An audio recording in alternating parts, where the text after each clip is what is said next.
We move overseas to Israel, where a new cable channel in Israel is drawing a lot of controversy. It's a God TV channel in Hebrew. Some in the Orthodox Jewish community, they are very upset about their mission, but God TV says they are meeting a need. Take a listen. There's no interference in internal affairs of any church or any congregation or any synagogue.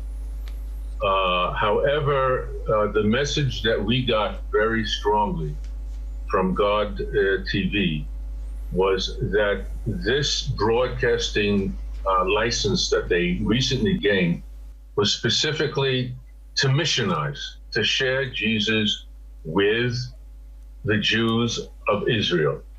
And that is a very touchy question.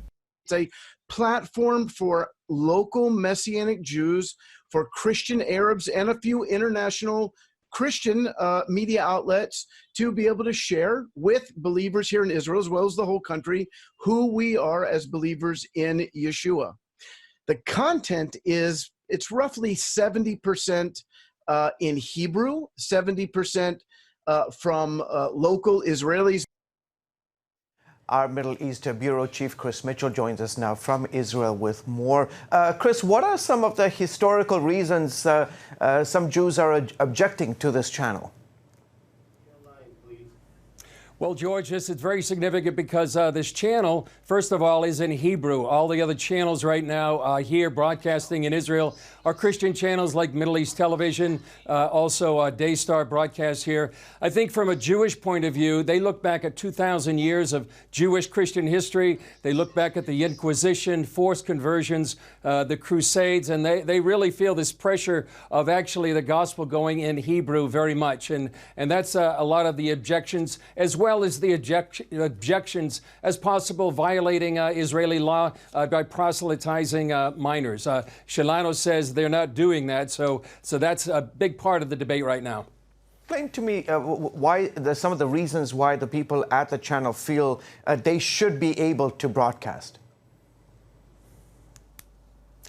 Well, I would say from a Messianic Jewish point of view here in Israel, George, they're saying they are citizens. They serve in the IDF. They pay taxes. They should have a voice. And there's freedom of expression and freedom of religion here in Israel. And so they really feel like this is not Iran. This is not Saudi Arabia.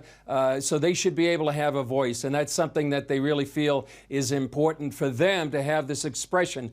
So that Shelano really has been the controversy here in the last several days. It's been in the news media. But from a Messianic Jewish point of view, they say this is what they should be able to express themselves on this channel. Let's switch gears to politics. The U.S. Secretary of State Mike Pompeo was in Israel this week. What were some of his priorities, Chris? Well, a couple of things, George. First of all, I want to talk about Pompeo's visit. He came here and he said that some of the main things they had was Iran. They wanted to continue the discussion about the threats of Iran to Israel and the whole region. They wanted to talk about, obviously, the coronavirus pandemic. But I think one of the main things that they did discuss in Pompeo's visit was China, the threat of China. Believe it or not, Israel has an agreement with China that they would control the port of Haifa for 25 years, and that's a deep concern for the U.S. Navy and for intelligence. And in terms of the government here, I wanted to address that as well.